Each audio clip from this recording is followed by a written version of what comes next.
And you see by the dawn's early light what so proudly we held at the twilight's last gleaming, whose broad stripes and bright stars through the perilous fight o'er the ramparts we watch were so gallantly streaming, and the rockets red glare, the bombs bursting in air, gave proof to the night that a flag was still there.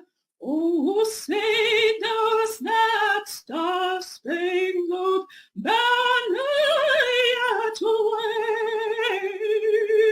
o'er the land of the free and the home of the brave?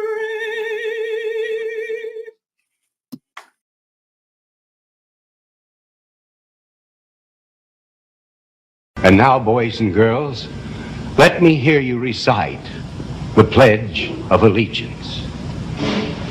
I pledge allegiance to the flag of the United States of America and to the republic for which it stands, one nation, indivisible, with liberty and justice for all.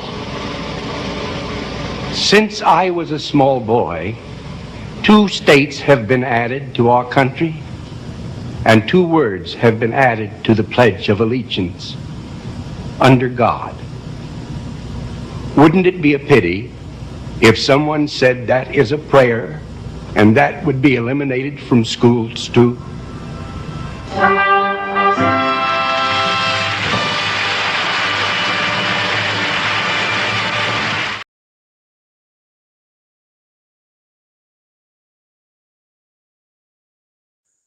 I've been selling my soul, working all day, overtime hours for bullshit pay, so I can sit out here and waste my life away, drag back home and drown my troubles away. It's a damn shame what the world's gotten to for people like me, people like you. Wish I could just wake up and it not be true, but it is. Oh, it is living in the new world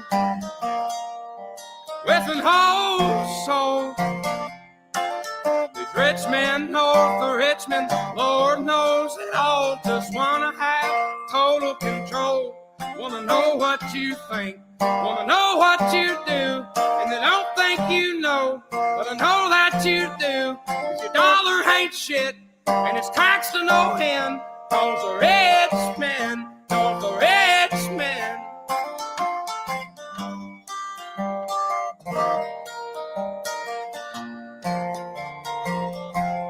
I wish politicians would look out for minors, and not just minors on an island somewhere. Lord, we got folks in the street, ain't got nothing to eat, and the obese milking welfare.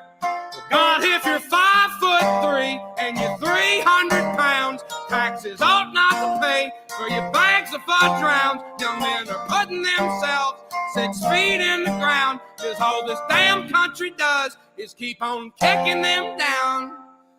Lord, it's a damn shame what the world's gotten to for people like me, people like you. Wish I could just wake up and it not be true, but it is. Oh, it is living in the new world with an whole soul. These rich men north of Richmond, Lord knows they all just wanna have total control. Wanna know what you think, wanna know what you do, and they don't think you know, but I know that you do. 'Cause your dollar ain't shit, and it's taxed to no end. Cause the rich men, north the rich men.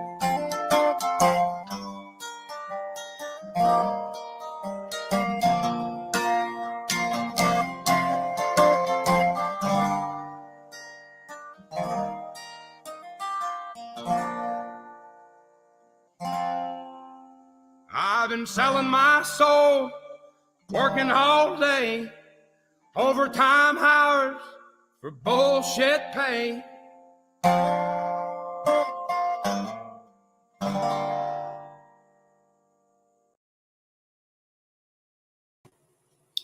Happy Hump Day, everyone. As always, I like to open up my program with my Pledge of Allegiance, which is I pledge of allegiance to the Constitution of the United States of America and to the republic for which the flag stands, one nation, under Almighty God, indivisible, with liberty and justice for all. I can't even begin to tell you how far we are from the Constitution.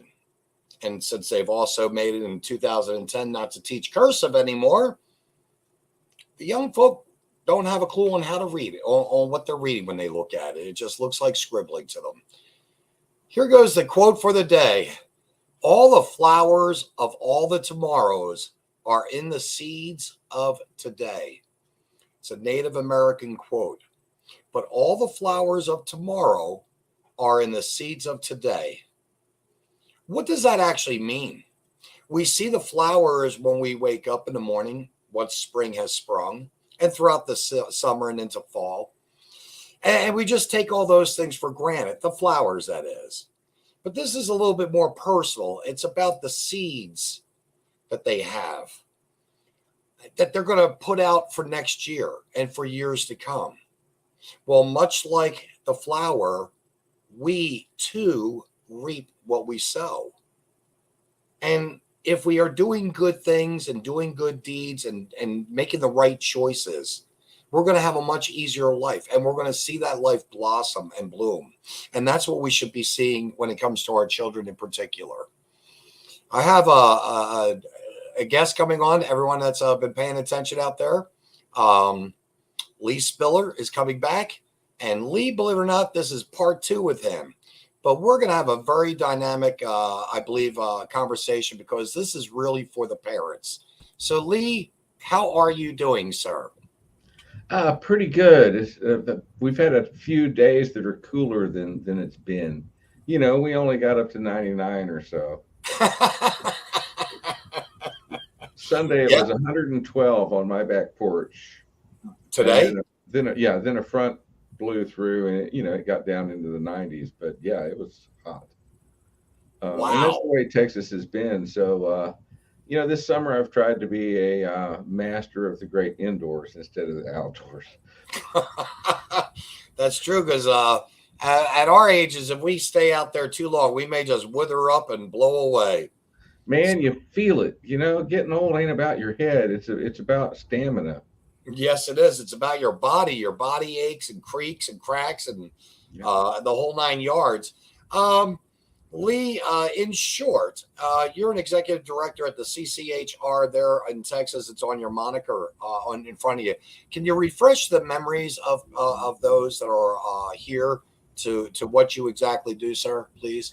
Absolutely. So the Citizens Commission on Human Rights is a mental health watchdog group.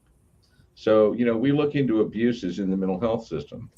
So most of my career, it was things like restraint deaths in psychiatric hospitals, or, the drugging of the elderly in nursing homes, or the drugging of foster kids, things like that. And, in 2003, I think it was, we got a bill passed making it to where teachers couldn't pressure you to put your kid on stimulant drugs for ADHD.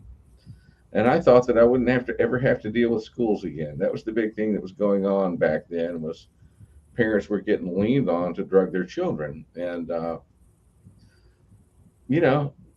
we thought, of course, I was young and I thought it was fixed.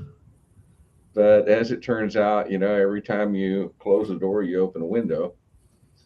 And, or the truth is, the longer a law is in effect, then the longer people have to figure out ways to get around it. And so you have to revisit the issue. But what is going on in our schools today has consumed most of the last 2 years for me.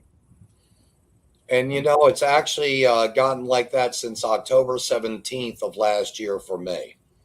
Yeah. I valued believe it or not, Lee, when I first started doing this podcasting, I actually opened up, I believe it would have been, I'm pretty sure. I mean, I'm 99.9% sure. I opened up with teachers are the most number one in my society. If I were king of the forest, Yep. because they were the ones that would teach us to become carpenters, lawyers, accountants, doctors, whatever it was, a football player, a soccer player, so on and so forth. They worked with our strengths and what our likes were. For instance, if I liked mathematics, they'd work extra hard to help me in my mathematics so I could do better. Maybe later on down the line, I could say, wow, I thought I wanted to be a mathematician, but I think I want to do physics. Henceforth, the math helped my physics or my chemistry, so on and so forth. But now, I've got to tell you, I've changed I have completely almost done a 180 on that. I don't have nowhere near, and I don't want to say this, but because I don't want to lump everyone into one basket. Yep. But I don't have the respect and love for the teachers that I used to. And it's funny that you say that, because I do. I mean, there are a few that are true believers, but I believe that most, I think teachers largely, besides the ones that just don't want into any of the mental health stuff, I think most teachers kind of fall into two camps. They're either, younger and they're using what they were taught, because, these days they're taught a whole bunch of theories on psychology and child development and things like that, and the whole social and emotional learning thing. So I think some of them, they're educated in that, and so they believe in it. And then I think there are others who aren't real comfortable with that, but they're going along trying to keep a job. Maybe they've got a few years invested in it, and now they're like, this is what I do. How do I get out of it? So, I always look back, and great, luckily we've done a pretty long speaking tour on parental rights in education, and, have met a number of teachers that came to these events. And, man, I have met some of the nicest, most caring teachers, and they remind me of the teachers that I had. I can only think of one teacher that I had as a kid who wasn't great. And in fact, I still stay in touch with a couple of my old teachers. That's funny you say that. I kept in touch with one of my college professors, and I kind of thought, I think it was like a day or two ago, and I do mean this recently, thought about reaching out to certain teachers I thought might be alive. Yep. But across the board, after 55 years, I'm 63. I'll be 63 in October. I think after a couple of years, 50 years, I just don't know if many of them would be, if at all, around. But, the thing is, I could still remember almost all their names, what they taught me, what grade. That must say something about those teachers that left an impression to the point that this guy here could actually remember their names. And Absolutely. One of these days, I'm going to write them all down so I can have the list and say, yep, these are the ones for sure. Wow. But, my Algebra 1 teacher just celebrated 50 years as a teacher, and she's still teaching. Wow. Yeah, that's dedication. And to teach me algebra, because I was math impaired. I could add, subtract, multiply, and divide, but algebra, I just didn't get. And she was so good and so patient. And I was mischievous, so she didn't just have to teach me, she had to put up with me. Well, I don't know. I mean, I think all little boys, and I'm not going to say all little girls, but most little boys and a few little girls are problems. We are. It's just our nature across the board to be curious, and, they say don't do that. Why? So we do it anyway. Then we realize, well, okay, we shouldn't be throwing chalk erasers around the room because you're going to get your clothes dirty. I'm just using something silly. But we're going to throw them anyway. That's right. We just have to do it. shouldn't throw snakes in the girls' bathroom window, but we did. Yep. And now as we got older, we started. Well, I can't say I did this. I can honestly say I didn't do this, but every now and then it would be the M80 in the toilet. Oh yeah. And that was not the right thing to do. Oh, But yes. I was really lucky because I was from a small town and there was only so much trouble you could get into. Because whatever you did, your parents were going to find out about it before you made it home. yep. And And they didn't have cell phones back then, did they? nope. But Did they I have think homing pigeons? yeah, I think it was homing pigeon. But no, they, I think that kept us in the mischief zone and out of the real trouble zone. Correct. And isn't that funny? The key there was the school working with the parents. And today, what we're seeing in the school is this whole child model where the school wants to make the decision, the school wants to mold that child's attitudes and beliefs and behaviors. And, I think, parents have a fundamental right to direct the upbringing, including the moral upbringing of their kids. They have a fundamental right to direct the education and the care of their kids. And when we talk about care, think about medical and mental health care, right? Those are fundamental rights. And there is this battle going on right now. Just this week, a mom sent me a video from a school counselor encouraging kids to click on a QR code to fill out the self-referral form and make an appointment with them. And she was talking about depression and anxiety. I'm sorry, if you're going to sit down and talk with somebody about depression and anxiety, you better have parental consent. Okay, That's because pretty overreaching.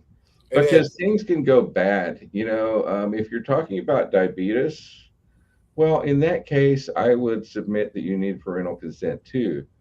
But there's a difference.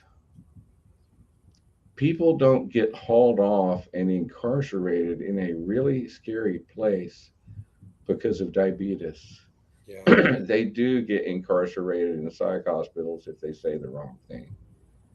And, think about it. You've been hauled off, you're with strangers, you can't get out. In this day and age, getting visitation is hard, so your parents may not see you for days. And then if your parents try to throw their weight around, they might get child protective services called on them. And we had a case like that. The parents consented to a mental health screening program for their daughter at school.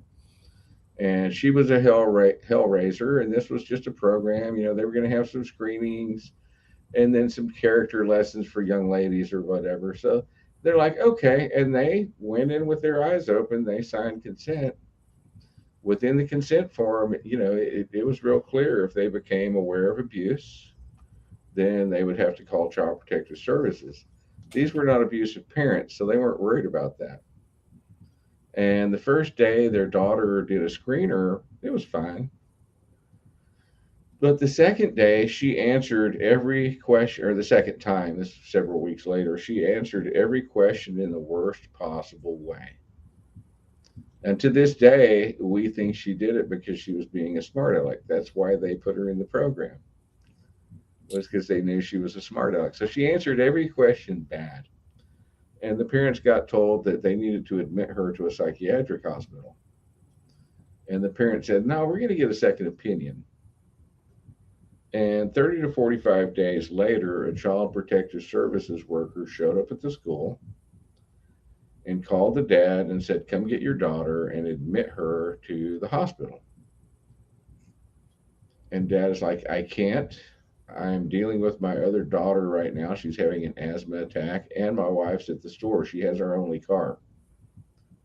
And so she basically told him, well, then you've lost your daughter. And yeah, they lost custody of their daughter. She was taken to a psychiatric hospital. While she was there, she was cycled through about 13 different drugs. She was restrained 26 different times. And it took us, an investigative reporter, their attorney, a psychologist, and their family doctor I think it was like 4 or 5 months before the parents even got visitation, and another couple of months before we could get her home. And to this day, I am not convinced there was anything wrong with that child. Well, there may not have been anything wrong with the child prior to her going in there, Right, going in, but exactly. you must.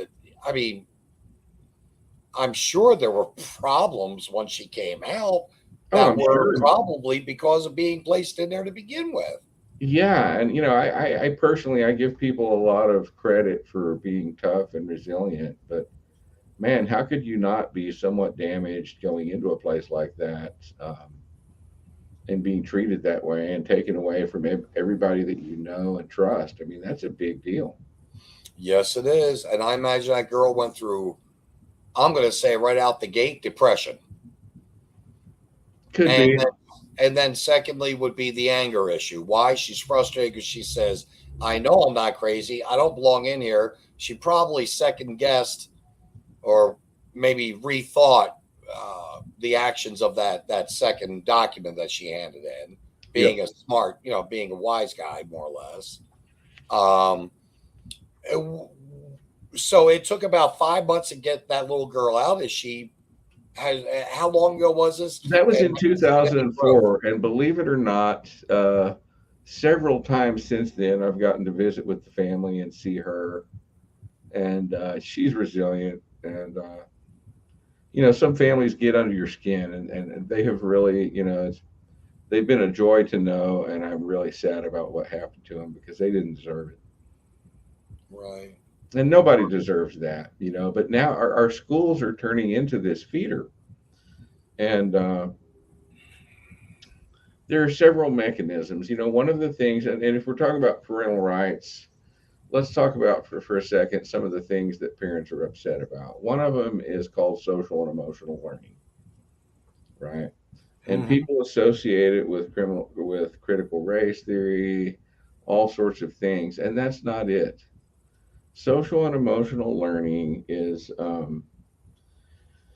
it deals with these quote unquote competencies. In fact, here's a definition from the organization that's kind of the purveyor of SEL. SEL is the process through which all young people and adults acquire and apply the knowledge, skills, and attitudes to develop healthy identities, manage emotions, and achieve personal and collective goals, feel and show empathy for others, establish and maintain supportive relationships, and make responsible and caring decisions. That's weird. I thought we sent kids to school for academics, but all of a sudden they want to mold their attitudes and their decision making. And, I mean, come on, manage their emotions. Isn't that what kids do just in the process of growing up? Yeah, exactly. It's a rite of passage of maturing, of growing Yeah, within exactly. yourself, But of this self is not awareness. new, right? Okay, so then there's this fallacy. You've got the people that say, oh no, social and emotional learning used to be fine, but then it changed and it became activist. I would submit that that's not the case. Actually, the progressive education movement has been around since late 1800s, early 1900s, including with like the fathers of modern American education. I'm talking about, Thorndike and Dewey. And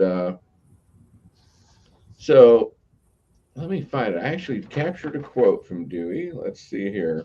He said, education, and this is several quotes strung together, but education consists either in the ability to use one's powers in a social direction, or else the ability to share in the experiences of others and thus widen the individual consciousness to that of the race.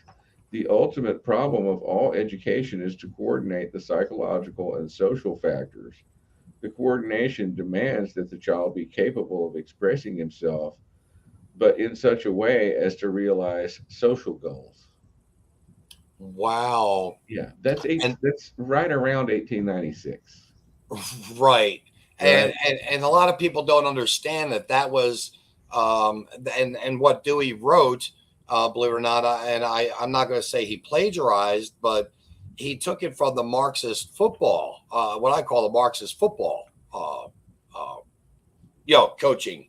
Yeah. Well, the ideas come from a German psychologist named Wilhelm Wundt, who was the head of an institute in Leipzig, Germany, and he was like the father of modern or experimental psychology. And so, Wundt trained some guys. They came back to the U.S. and went to other parts of the world, and I think Dewey and Thorndike were followers of one of his students, and then you started seeing these child development schools or centers come about. You started seeing teachers' colleges, and you started seeing this whole kind of an agenda-driven education that was really heavily focused on social issues.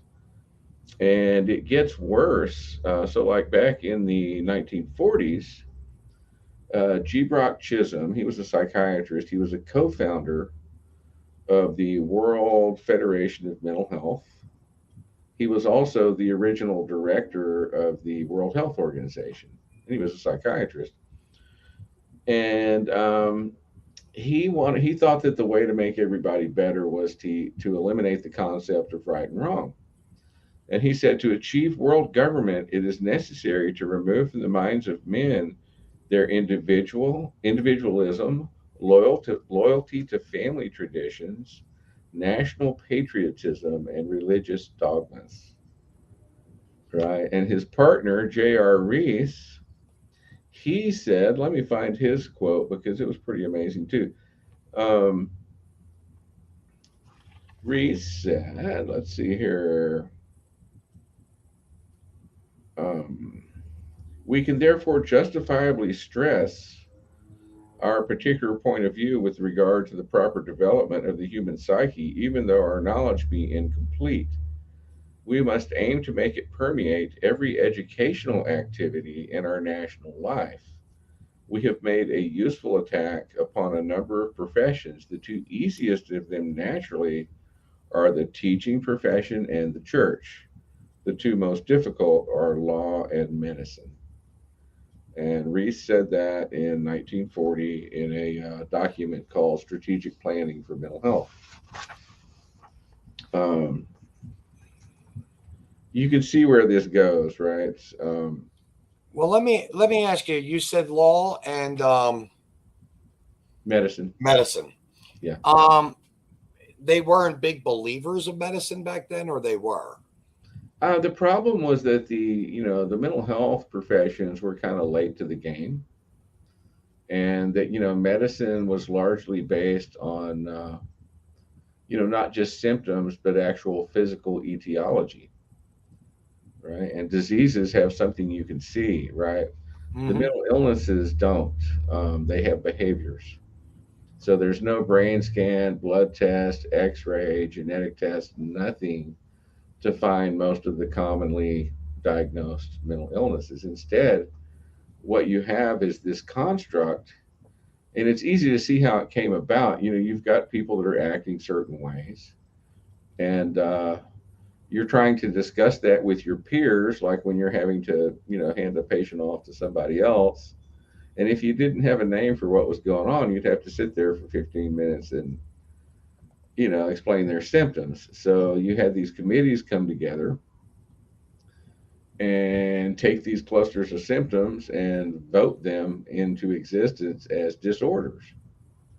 So ADHD was voted into existence. Depression was voted into existence.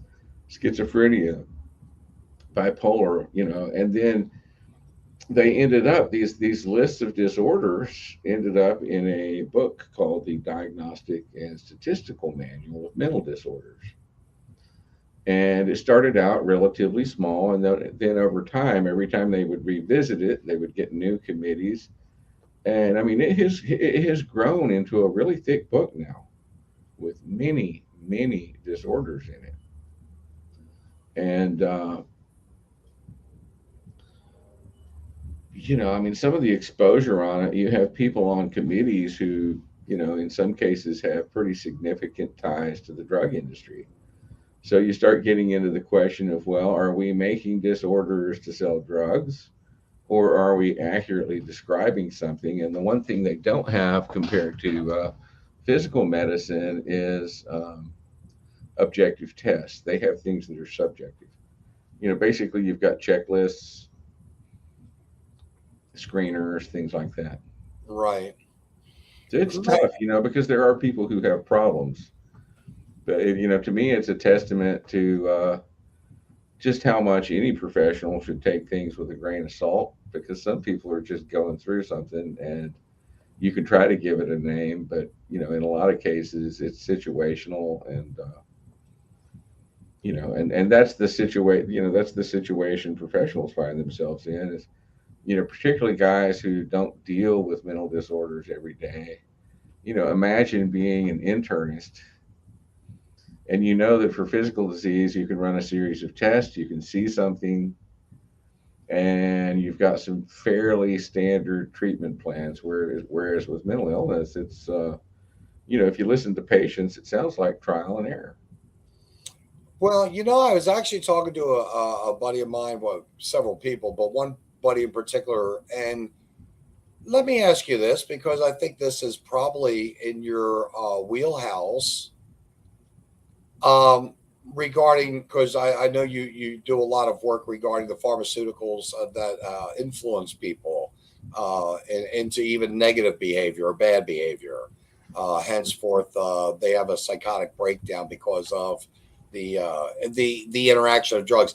But getting back to where I was actually wanting to go was, does it seem like the vast amount of our population here in America, I can't speak about the world, nor do I believe you can, but is a vast part of our population actually on sedatives and medications? I mean, I read some stats the other day and I can't remember where I read them now, but it was bigger than even I thought.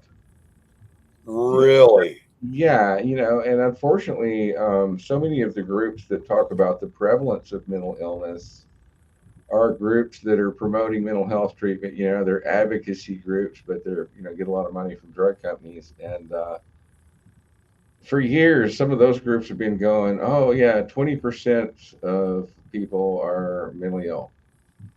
Figures like that, and they're throwing them out there. I don't know where they come from, but man, I read something the other day, and I wish I had thought to print it off, because if I recall correctly, there were there were over 20% of Americans drugged, and if I recall correctly, it was a good bit more than 20%.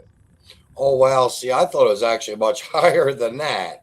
It just seems like every time you turn on a TV, it doesn't really matter what station you're watching. They're always promoting a drug for something.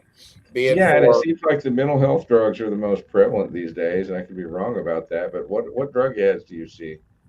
And what do you see in the news every day? Because I'm shocked at just how much this idea of a mental health crisis is being promoted. That's the narrative right now. And I thought it was funny because recently the CDC put something out about suicides being up. And they're talking about in 2022 when the pandemic is well over, And, it's pretty scary. And, these are provisional numbers. They don't have final numbers for 2022 yet. They usually go in about a 2-year lag. But for me, the first indicator that maybe something was up was that they reported numbers instead of rates. Right? Rates are the great equalizer.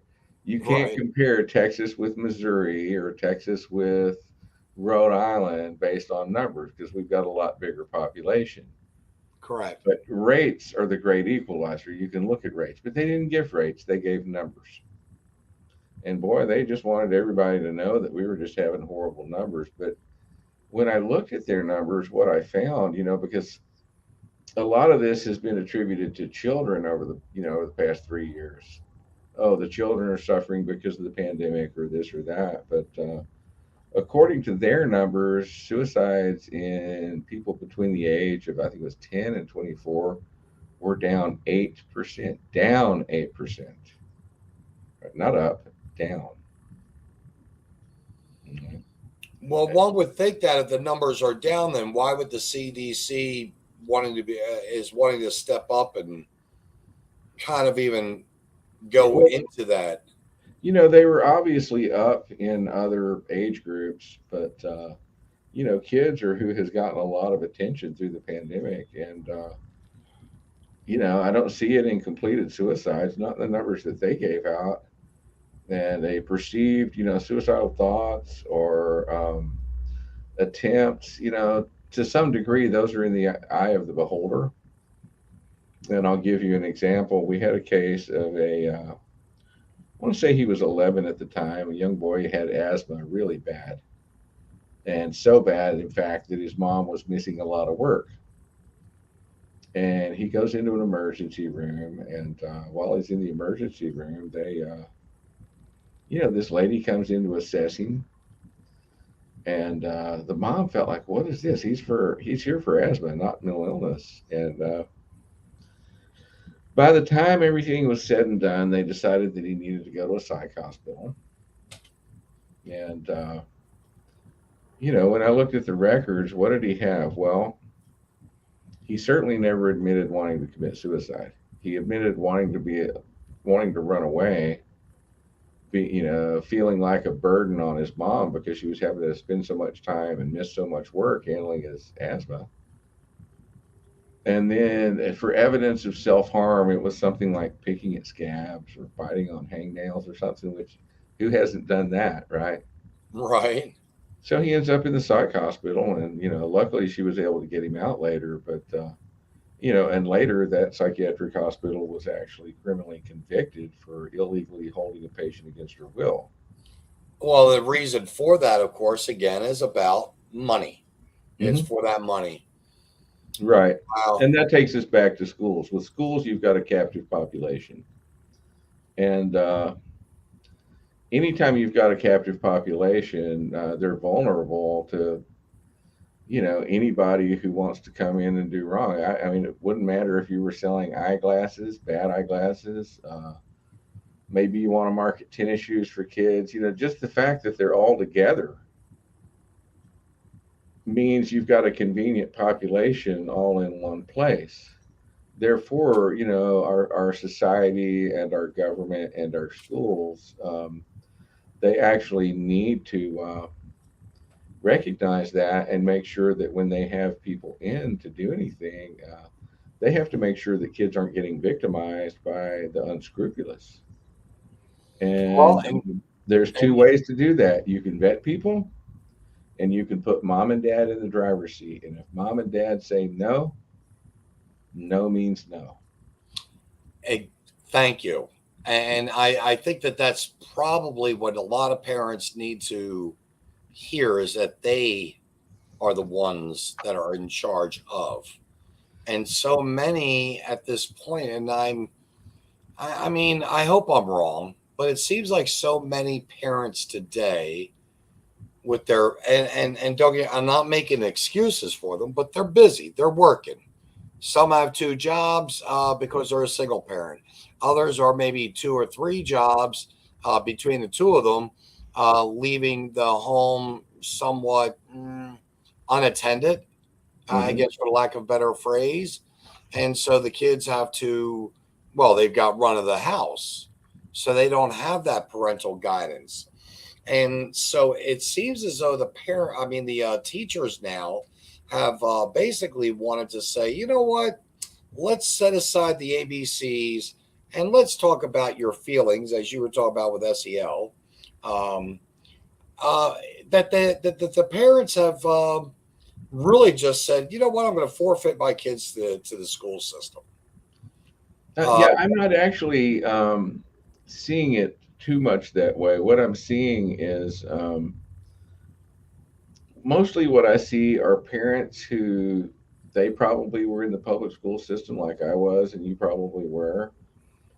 We had a system we could trust back then.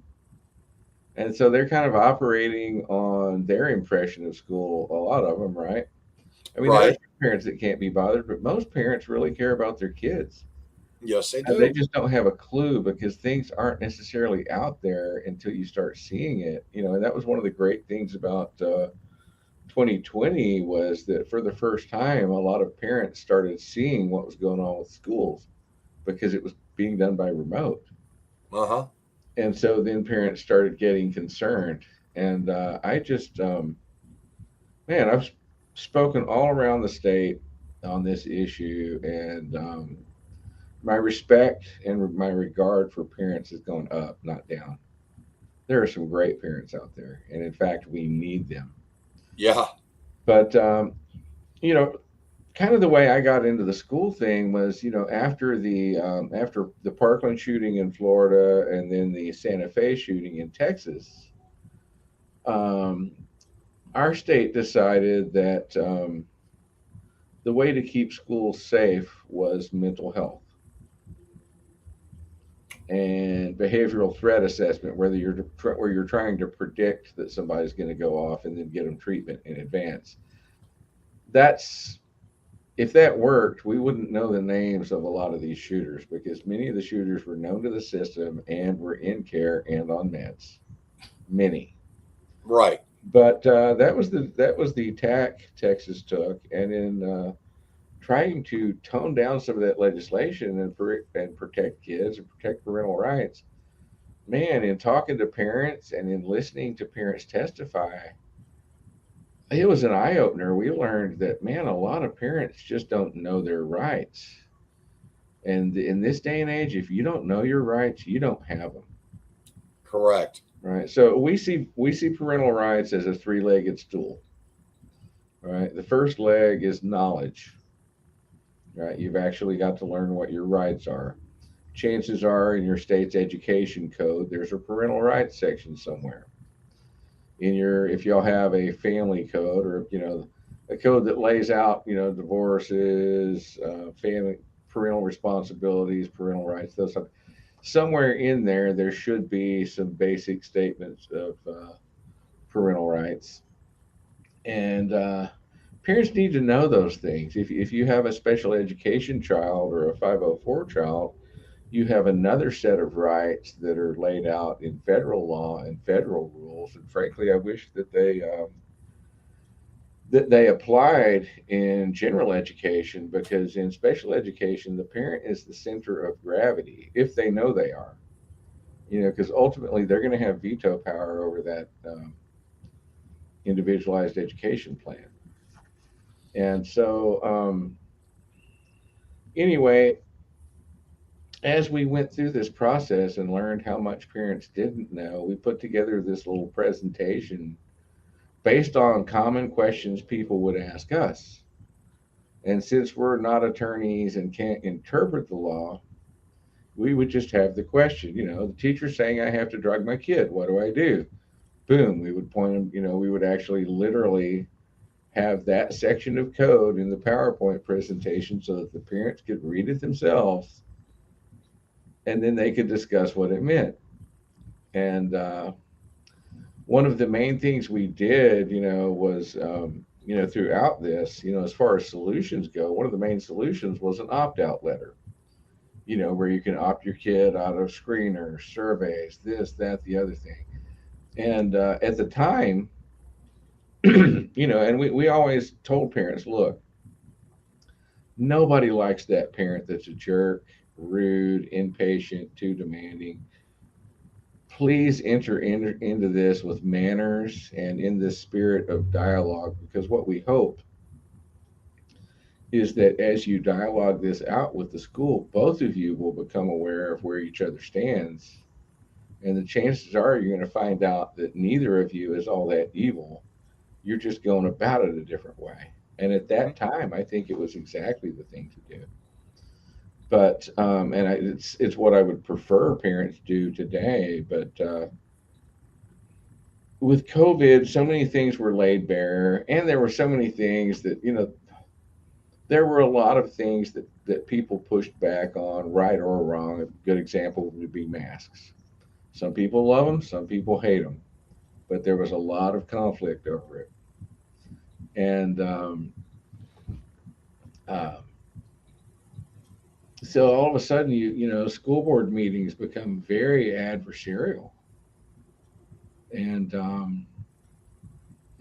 at this time, depending on the school district, I think there's some places where you could take a grievance to a school board and be right, but they would be dedicated not to not granting your remedy just because they don't feel like the parent ought to be right, not because of what's good for the kid. I've had one of those cases, and I'm convinced, like by the end of it, the school district's attorney and us were on the same side, and the school board still wouldn't grant the remedies that both sides had agreed on, right? So I think we're getting into this era where people are starting to feel like they can make decisions regarding your child.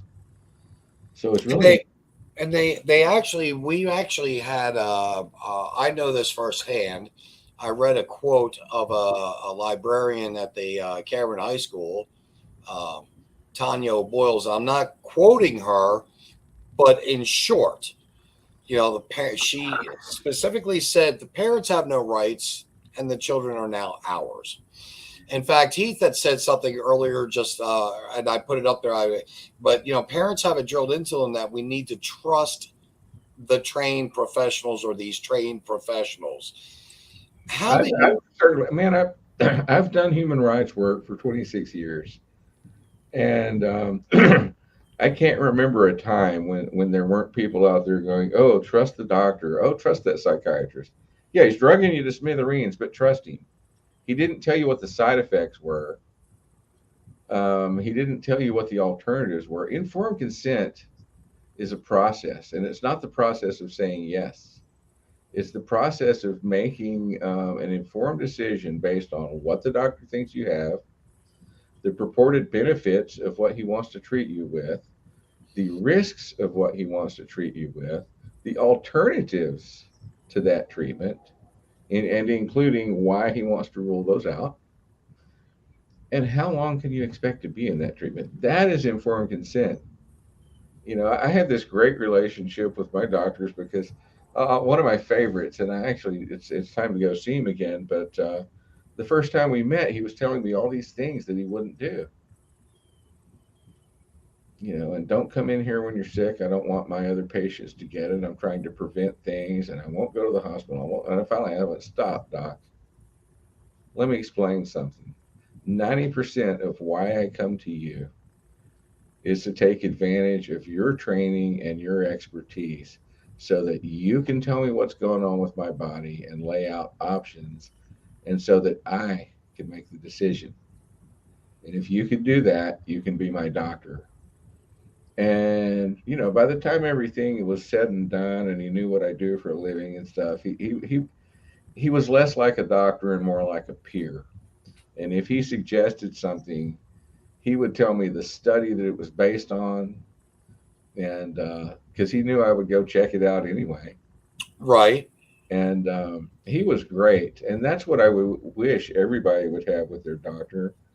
And frankly, not being a doctor, I can't help but I can't help but believe that when doctors are having to do that, they're having to rely on their training and help educate you, and they're having to go back to things they've learned in medical school and that they've learned in years of practice. And that, let's face it, if you're like a doc in the box and it's just like fast food, you're not going to get much joy out of it. But imagine being able to take the time to educate your patient, then your patient makes their best decision, and they're probably more likely to adhere to whatever that treatment plan is. And I think you could get into a situation where you get well, or where your doctor gets to see, wow, this person is actually participating in their treatment. Right. Because imagine how old it must get being around people who they don't want to take responsibility for their treatment. They want to put it all on the doctor, right? Make me well. And I'm like, no, don't make me well. Educate me on my choice so that I can bust my butt to be well. Because then I'm a participant in treatment. And to me, that's where informed consent is like this magic thing, because all of a sudden you and your doctor are on the same team. And if anybody is trying to dictate to you instead of educating you, including on the alternatives and letting you make a choice, that's not informed consent. That's it goes back to that key word you used earlier, which was knowledge. Correct. So And and, parents, and you can't get. Correct me if I'm wrong. Can you get too much knowledge about something? I'm sure that's an opinion. Me personally, I don't think it's possible to get too much knowledge. Neither do I. Occasionally, you're going to have to get out and get some practical experience to go along with that knowledge. But knowledge, there's been times when I've spent like hundreds of hours studying something before giving a testimony, and then somebody asked me a question, and I had so much data in my head that maybe I was stumbling to get the answer. But in the end, I find that if I study things thoroughly, usually the answer just comes. And Much more naturally. yeah, and I would much rather have that. I want it conceptually where it's really mine. And the next thing is transparency. You've got to be able to know what's going on in the school. You've got to know what's going on with your child.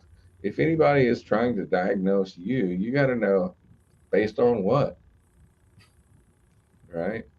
If you're going and lecturing people's children about mental health, then they deserve to be able to know, or you as a parent deserve to be able to know whether that person lecturing your child gets drug company money. There's a university professor here who, between research, which he's in charge of, but I'm sure the main money goes to his university, but between research and drug company consulting over the past 6 years, I think he's gotten something like, I guess, $2.4 million. And yet he's going into schools, or he's in charge of this program that goes into schools to give these mental health lectures. And I've seen the materials, and there's repeated references to, sometimes it's more than you can handle yourself. Skip to section 6 to see the list of mental health professionals, blah, blah. Just repeated prompts to seek professional help, right?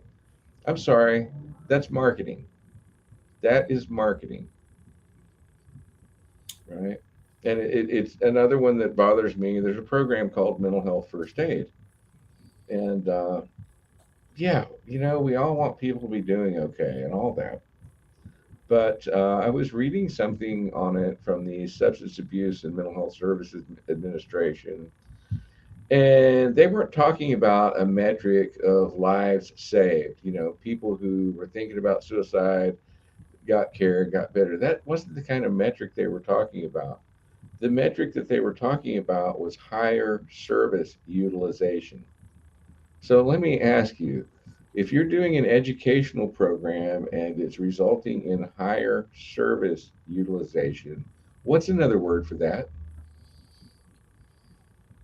Higher service utilization. I'm sorry, but I'm stumped. Marketing. If you're educating people and then they go out and get product, that's I should have walked right in. I should have walked through that beautiful door you built. There was an article some years back on how most disease awareness campaigns were influenced by pharma, and I can't help but think that that's the case. In 2016, Stat News reported that drug companies were starting to get to children through lesson plans and comic books. And they were elaborating on it, how, yeah, you had these educational materials for problems for which they just happened to have product. Right. How convenient. Yeah. In Texas, there was a children's mental health coloring book and on depression, and it was part of patient education materials for young children. And basically the gist of it was that if you were sad for a really long time, whatever that is, if you're a 6-year-old, you could go to a special doctor and he would give you some medicine. And if you were like Chris the kangaroo in this little coloring book, then once you were taking your medication regularly, you weren't fussy, you got out and played, and you even got dessert. I'm sorry, that's marketing. and you're 6 years old. I'm sorry, your parents are the ones that need the education, and then they need to educate you, because at 6 years old, you don't get to say yes or no. Right, because there again, they know what's better for that child, or they think. Parents, And really, again, like you said, though, it's really to line their pockets. It's a power.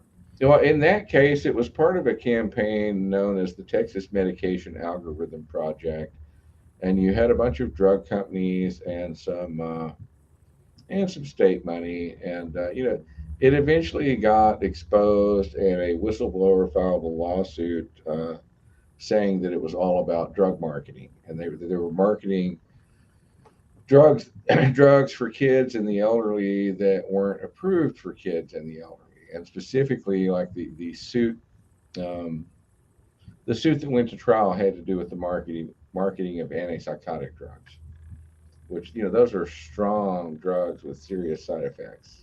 Mm-hmm. And our state was spending hundreds of millions of dollars on those drugs. It was rampant in foster care.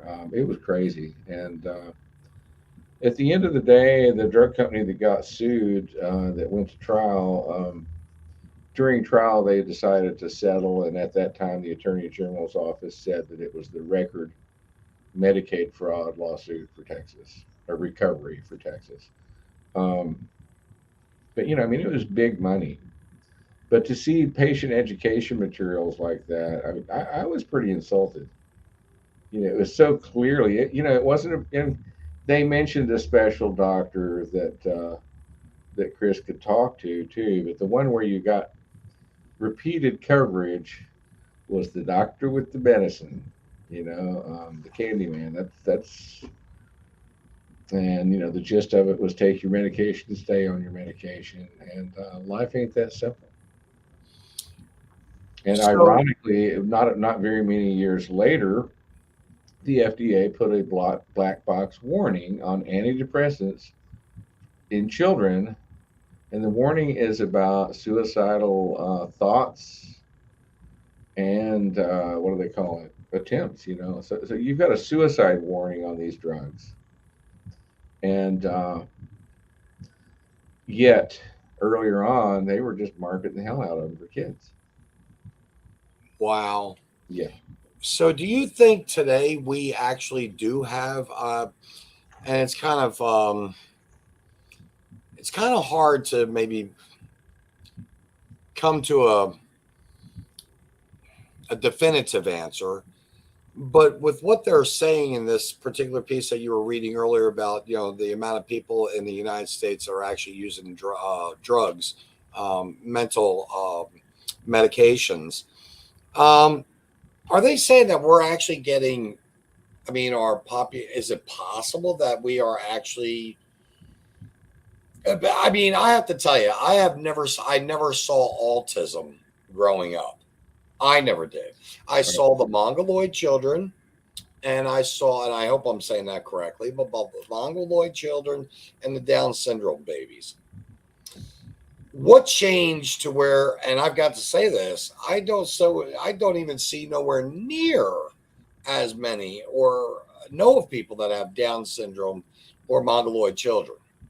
But the Asperger's and the autism, it's a whole new arena.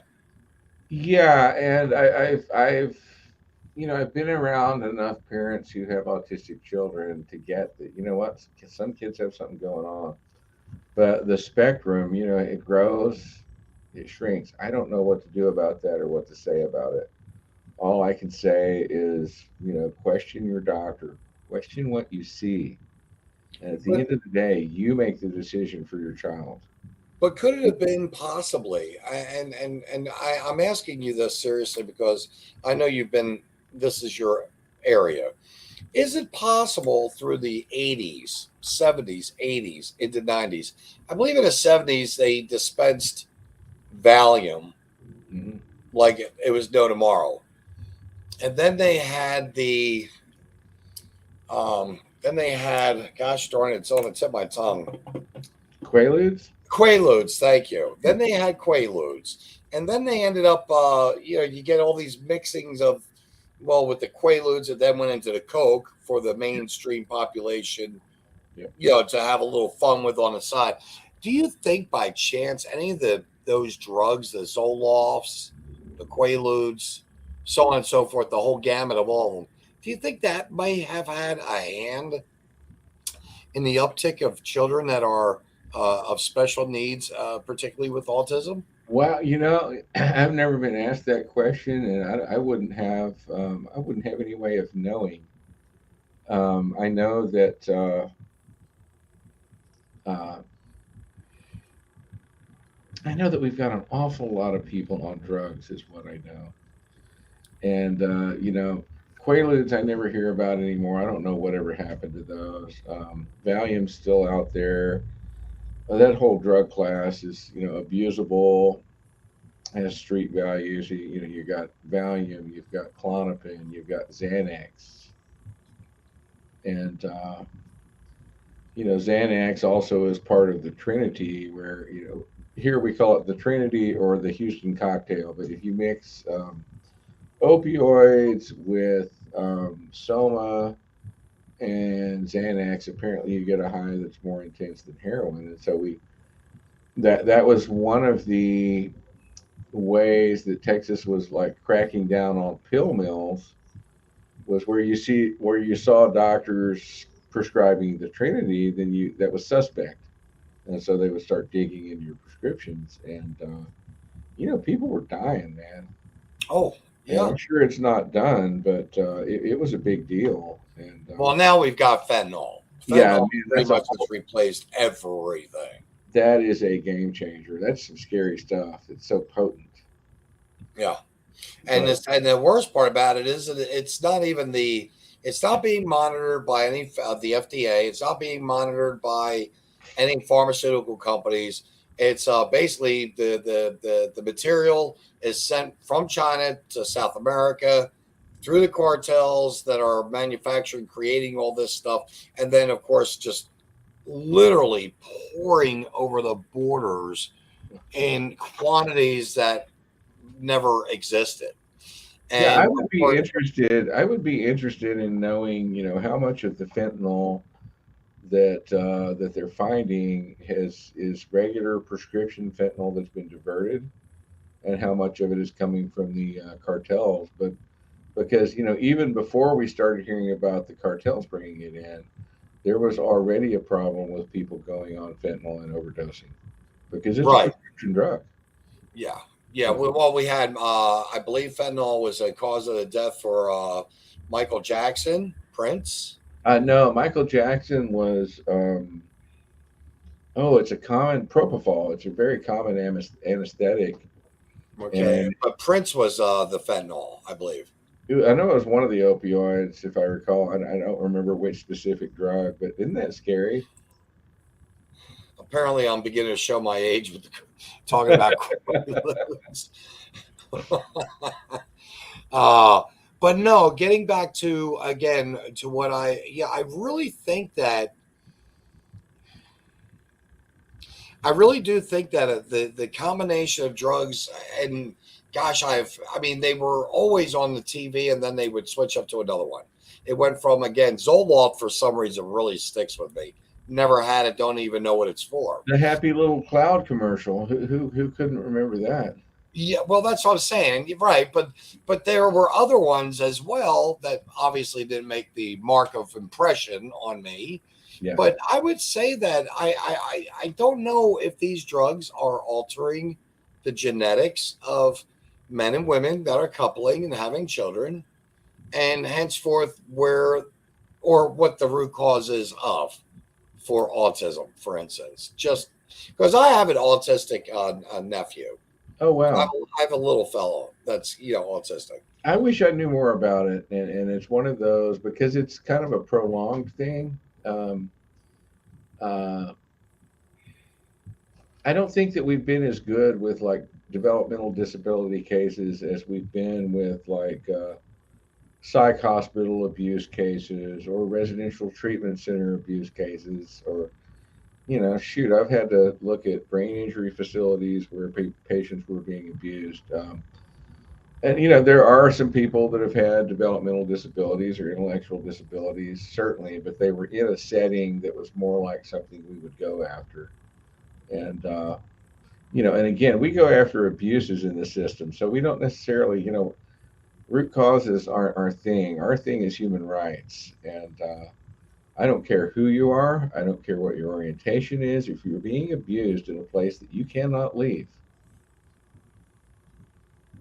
hell, if you're being abused, that's not right. Yeah. You know, Yes. and unfortunately, people who get diagnosed with mental health conditions, they are vulnerable to some pretty heinous abuses because they, number one, they're not outside. Number two, their cases are unknown. You know, open courts are different. You know, like if you had a criminal charge against you and I wanted to go watch a hearing, I could. If you got arrested, I could go look at your arrest records. Right. And it's funny, I was after the Odessa shooting, we had heard that the shooter had been in some trouble in Waco. So I went to the courthouse and I looked at his court records. Yes, he'd been arrested a couple times. So great. So then I went over to look at, I went over to the sheriff's office to see if they still had the inventories, you know, like when he was booked, what did he have on him? I wanted to know if he was on any pills or anything, if he had any pills or anything on him. And while I'm waiting there at the window, you've got this stack of arrest reports, and I can look through it and I can see assault, and I can see the alleged perpetrator, I can see the witnesses, I can see the victim, DWI, I can see who was driving, spousal abuse, I can see who the husband and wife were. Um, there were even sexual abuse cases where I could see where it happened, who the perpetrator was, who some witnesses were. And then I would get to these ones that just said psychological hold and they were blank. Right. And yes, that information can be kind of stigmatizing, but you know, one of the lifesavers that we have is open courts. That way you can see whether somebody is being mistreated, right? Are their due process rights being violated? Is it a kangaroo court? We can see that in a criminal case. In a mental health case, we really can't because like most of the hearings I've been to were on hospital grounds, and it was the patient or their attorney who invited me. And you know, you can't go like in Texas. You can't go to the probate court and look through the court records on commitments. You can't do that. In criminal court or regular civil court, I can go to the district clerk's office and I can look at the records. Right. So we have a justice system that's hidden. That's never good, ever. True. Right? True. Hidden justice does not end well. Well, there was a woman, I'm going to say about 3 weeks to a month ago. Mhm. I'm quite confident it was down in LA. A black woman with a gun shooting at people on the interstate. Mhm. Obviously, that woman had, and I think she was even naked. I think. Yeah, I think she was. There was another woman clothed that was shooting, and I think this one was naked. But when you see a person like that, or you're driving up to a person like that, naturally, take caution and be protecting yourself. But how is it that these people get to that place in their life that you're no? There could be any number of things going on. You know, I don't think that's generalizable. I worry Right. I worry about the effects of drugs, but you've also got things like dehydration, urinary tract infections that become sepsis, so people are in altered mental status. I don't think there's any one answer, but I will say that if people are committing criminal acts, first and foremost, you've got to keep other people safe Mm-hmm. and then them. And if you're committing violent criminal acts, you belong in jail and you shouldn't be diverted, you know, which is what we've done in some of these shooter cases where people were committing crimes or they were violent and then they get shunted back to the mental health system. I'm like, the mental health system does not cure violence, and it also isn't out there, to keep the rest of us safe. The criminal justice system is. Yes. And by not, the other thing is it's almost like we can excuse people because they're mentally ill, and it sounds like a great thing. We don't want the mentally ill in jail, but let me ask you this: how do you let them hold themselves accountable? And if they can't get square with the house, how can they ever get better? Well, that's where and I'm going to get a little personal on this with you, Lee. Yeah. I just found out about 3 months ago, just 3, 4 months ago, April 14th, that I have a 33-year-old son. He's now 34 as of August. Wow. It's a beautiful story. Thank goodness we have. I mean, seriously, it's beautiful. I lucked out, and I think he did too. I think we both are fortunate to be where we're at in our very young relationship together. He has an older sister, stepsister, half sister, and she has some issues. And I've always said this when I was without children: the families need to come together and do their best to keep that person in their home and take care of them. That, I think, is like one step small in the right direction. But when you have a person, i.e., as in the case of this of his sister, um, she's made some threats that are pretty scary, burning down the house. So Does what she have the what means is a to carry him family? out? What's that? Does she have the means to carry him out? And I Well, mean, that's she's boy, I tell you, one of my pet peeves is people who make threats. And my attitude on threats is, if you're going to make a threat, then I have the right to assume you can carry it out, and I will have no mercy on you. Right? and that's why her mother has pretty much said, "Hey, you know what? You can't come into my home. Right. You And it's a threatened to burn tough my home down." situation. And of course, none of us know what her history was. Was she abused in the system? Was she damaged? And it's tough. There's I've had a couple months to kind of get through a lot of that. She had a father that was abusive, and he was not well. Drugs, alcohol. sure. She and genetically passed on the Bell's palsy and tinnitus. I By didn't the know. way, tinnitus. What's that? I didn't know that was genetic. I think it is because her father had it and she's got it. Wow. Bell's or cerebral palsy? Bell's palsy. Wow. Interesting. I'm just now. Maybe I'm. You know what? I may be 100% wrong on that. Yeah, I don't know, but I think this goes back to that concept of parental rights being a three-legged stool. Of course, one is, the first leg is knowledge. The next is transparency. What's going on? What do the medical records say? What have you done with this kid? What's the history? Hmm. At school, what are you teaching my kid? What are you telling my kid? Is my kid going to things that look like therapy? They have these things now that they're called circle time. And you've got the kids sitting in a circle talking about their emotions and why they feel them. And why they don't call that counseling, I don't know. But I'll never forget, we had a bill in the legislature that had to do with parental consent for psychological examination, testing, and treatment in schools. In Texas, man, that's been the law. You got to have parental consent. That's been the law for a long time. The problem is now they're tricky. They call it something else. Oh, it's not a test. It's a screener. Oh, it's not a screener. It's a survey. Oh, Yeah. this isn't therapy. This is character traits. This is positive character traits. This is to teach them social skills, right? But I don't care what you call it. You got kids discussing personal issues. I'll never forget listening to this mom talking about how her 5-year-old was happy. And then she started kindergarten, and she'd go to school happy, and she would come home sad. And her mom would start asking about it. And it had to do with things other children revealed in circle time, or other kids, like some kid having an upsetting story, and then other kids getting upset, and then her kid feeling like, well, gosh, I guess I need to be upset too. So you had that aspect of it. And then this mom goes, I have learned more about deaths in people's families, divorces, affairs, drinking, all because my kindergartner goes to circle time. And really, when you get down to it, I mean, I understand we have to be nice to people, we have to be sensitive and the feelings.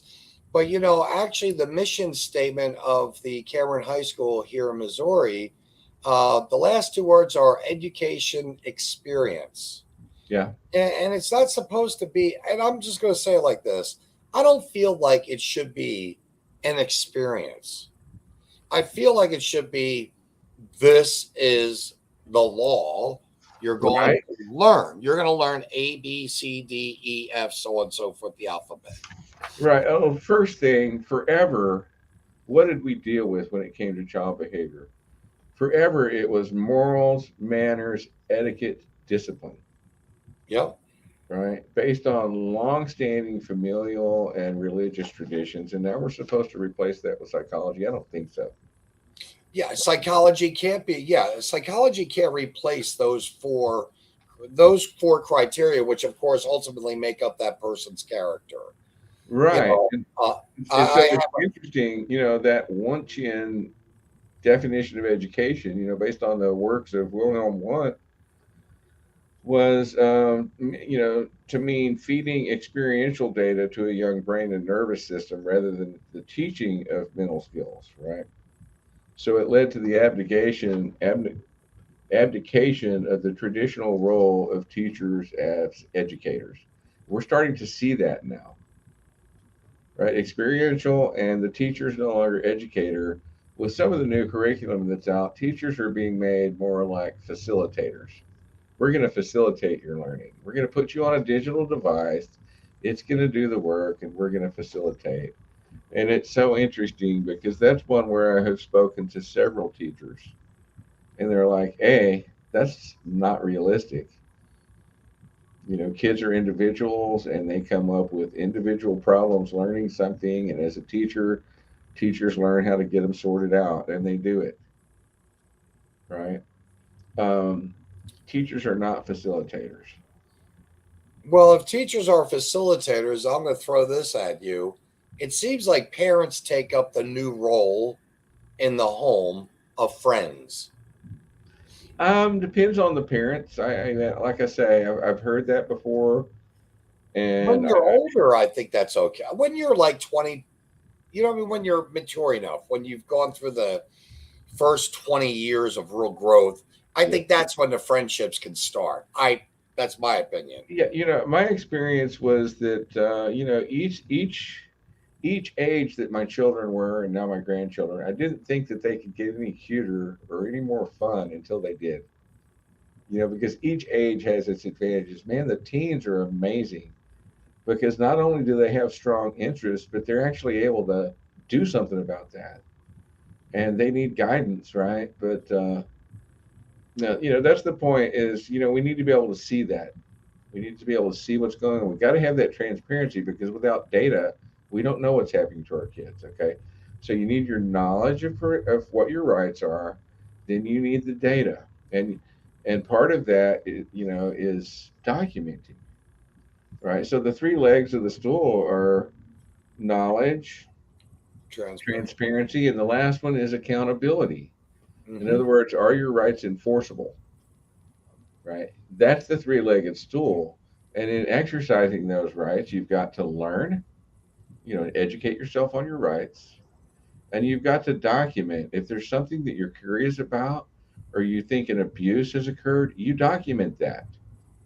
And you may have to study, your open records type laws to know how to request data. Do it. It's worth it. Right? And then once you've got something documented, the third part thing is share it.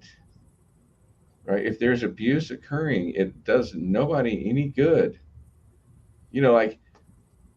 Okay, so maybe something has happened. Maybe your kid was exposed to a therapy or something like that without your knowledge. Okay? Or to intrusive questions, whatever those may be.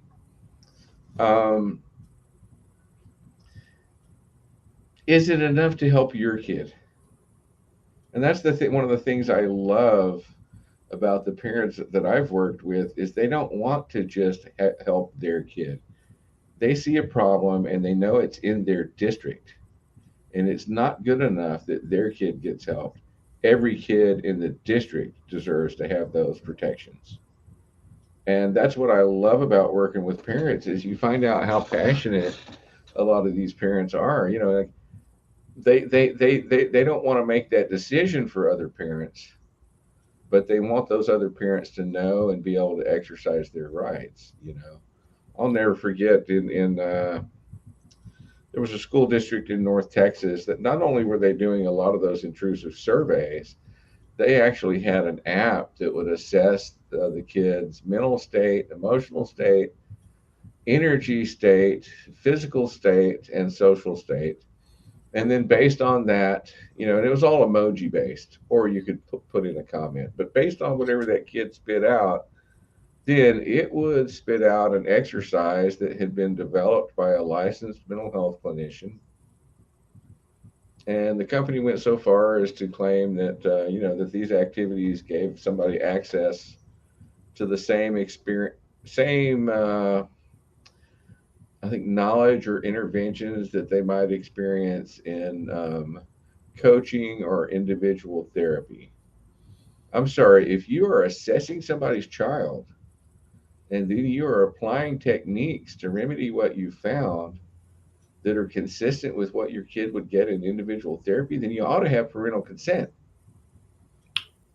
To continue doing it. Yeah, to do that with that Right. child. What they had was the standard consent that parents fill out to access the school district's IT resources, right? The educational apps, things like that. So these parents raised hell, and what made it work was that these parents kept requesting their data, right? And the more data they got, holy crap, you asked my son that question without permission? Or what Wow. is this emoji based thing? And lo and behold, they got enough information, and then they started pushing their case. And in this case, they did that on a local level through the grievance system, and they would not let up. And they found other parents that were not too happy with that either. And Right. lo and behold, the school district changed its policies. Chad here just wrote, I'm sorry, I clicked the wrong one. I've had CPS show up to my house twice for my son saying I hit him. Oh, that's a whole nother ball game. For about 3 or 4 years, we worked on drugging and foster care. But in the process of doing that, of course, we're working with these parents that have been accused of all sorts of things. And man, that is a scary system. Yeah. You don't have the protections that you have in the criminal system, and they can destroy your family. Well, that should be something, Chad. I hope you listen to him on that one. Make sure you protect yourself with the CPS, there. So, Yeah, I wish I could think of any current groups that, there used to be some really good CPS reform groups, and they may still be out there. I just haven't looked at that. And man, it's been almost 20 years. But yeah, that's whatever information you can get is important on that. But anyway, so you see how transparency and documenting your case gives you the knowledge you have. You've got the knowledge, now you've got the data, right? And then sharing that data means you're sharing it with elected officials, you're sharing it in complaints, and please share it with parent groups. On the speaking tour, it has been just such an honor because you talk to parents and they've got a clue, and some of them, that's all they've got. And then you go, okay, well, let me point you to the open records law. In Texas, it's called the Public Information Act. And, point them to it and help them write their request. And then, boom, next thing you know, somebody has coughed up records that are actionable.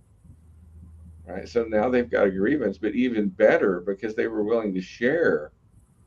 They shared and they came and made visits at the Capitol. And I mean, you had incredible things. Like one of the moms, her kid got a mental health pain scale survey If your pain level is above a certain amount, you ought to go see a mental health professional again. But you're a seventh grader, you don't have the power to consent. Right. Right? And another survey that was supposed to be anonymous, but you could sign away your anonymity in return for being put in a drawing for a prize.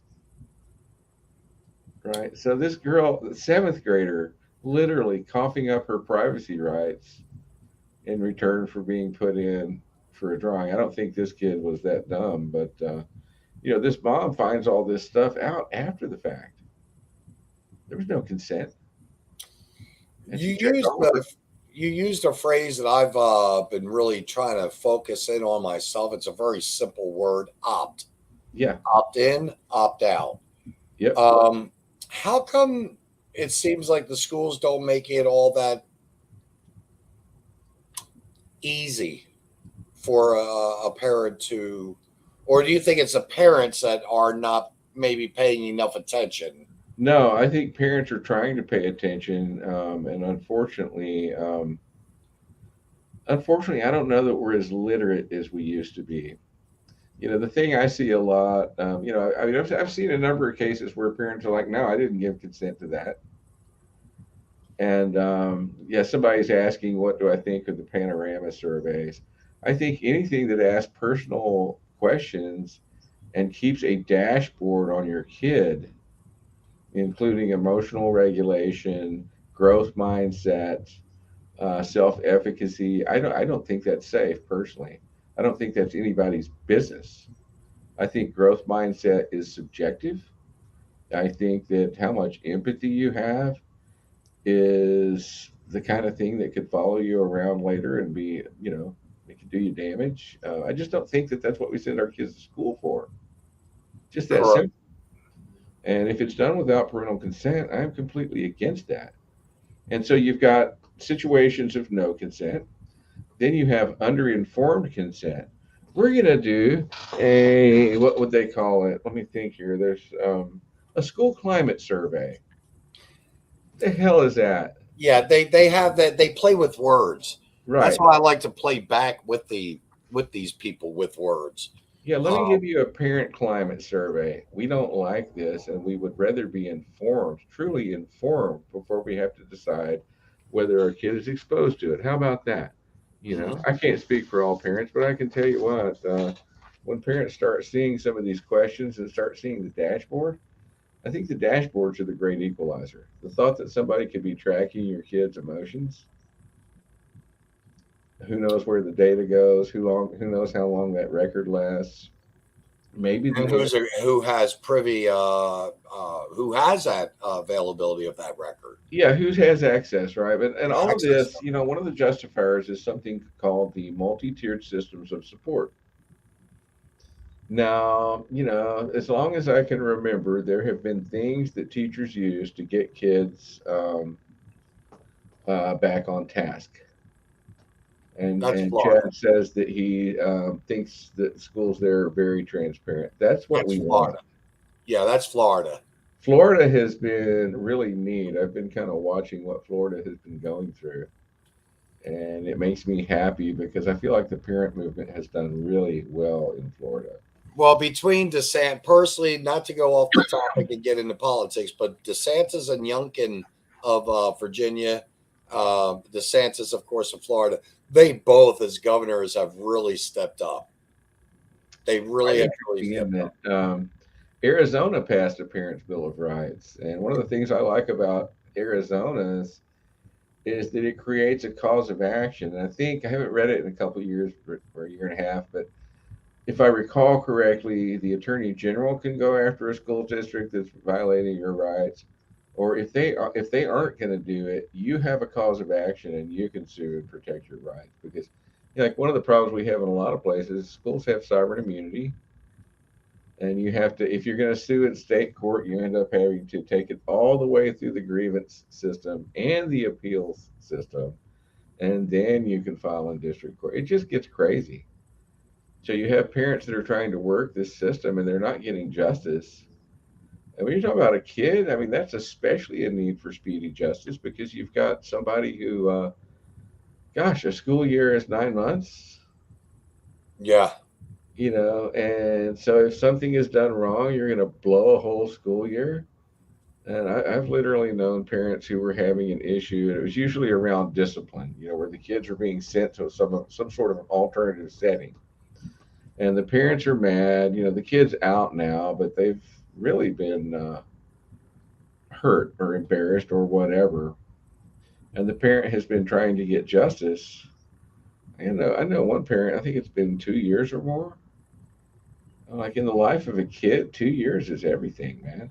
You're not the same kid in 2 years that you are today, True. right?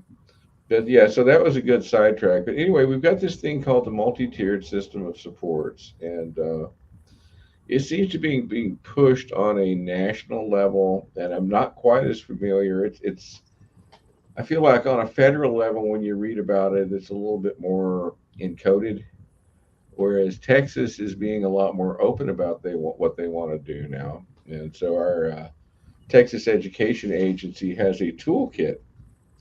Now, again, schools have always had ways of handling kids, particularly special ed kids. So used to you had this thing called response to intervention. And so you've got a kid that's off the rails or they're acting out. You've got a set of really common sense things that you do to get them back on task.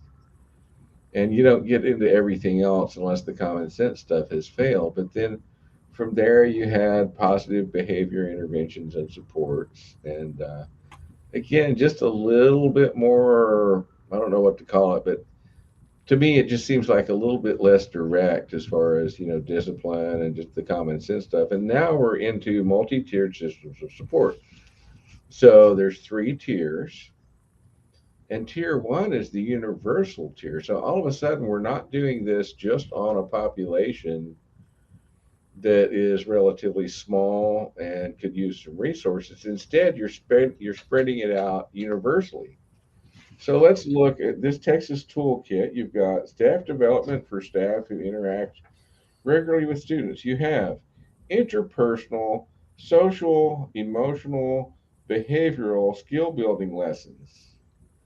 So SEL, and you're teaching mental health awareness.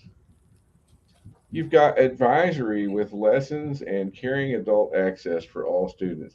Advisory is when the counselor comes in here, and that's a lot of times that's where the kids are doing circle time.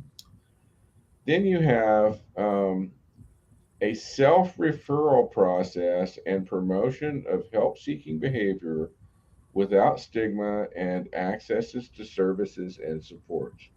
Who should refer your child to a mental health professional? Yeah. Well, who should have that expertise or who has the expertise? Who has the authority, man? It's the parents who have the fundamental right to make those decisions, not the kids. Not yeah, and definitely not the teachers or a school count. And I'm just saying, I'm not saying that they don't have the chops or education, school counselors, but let's face it. I mean, every child is different. But like you just said, everything you read there or kind of read there, it just seems like they're replacing the simple stuff, the morality, the manners, the etiquette, yeah. For the character, it's like they're trying to focus too much on the child's behavior within the walls of the classroom than they are trying to say, child, sit down, keep your mouth shut, pay attention, you're going to learn, and your ears open. There you go. Mouth shut, your ears open, and you're going to learn history today or this afternoon. Sure, and it's not to say that some kids don't have problems, but if you think they're having a problem, call mom and dad. Yeah. And let mom and dad deal with that problem. Questions. Yeah. Then you don't have to worry about the feelings and the sensitivities, being politically correct. You let the parent take the kid home. In my case, I'm going to tell you, Lee, I had my butt whooped more than you could ever even imagine. And I'm not just talking a whooped butt. Black eyes, bloody noses, fat lips. I was a problem child. My mother also kind of, well, let's face it. We didn't come with instructions. She was like only 100 pounds. And, me, as I got older, I guess she wanted to train me like the elephant. You start a baby elephant on heavy chains. By the time the elephant gets to be a big elephant, you could just have a little piece of thread around their ankle, and they're not going to try and break away. Wow. You know, that's how you train an elephant, by the way. So with me as a child, my mom figured, well, he's getting bigger. Maybe I need to be more forceful. Man. And I'm not downing my mom. By the way, I'm not downing my mom for it. I can tell you right now, I'd say probably maybe 7 out of 10 times I definitely deserved a good whooping that I got. And you know, it could be anything, but I just think that it's up to the parents to choose how they want to deal with that and consult with whoever they feel like they need to consult with, if anybody. And yeah, sure, I think parents have a right, teachers have a right to recommend to a parent. I would say teachers have the right to bring something to the parent's attention, because since schools are kind of an organization or an institution, you've got a little bit of a power differential. And yeah, like Chad said, whenever my son is being bad, they call my wife. And that's, you know, I never really got in trouble much except in middle school and high school. But, you know, if I'd have showed up to school with a problem, first question one of my teachers would have asked would have been, do your parents know about that?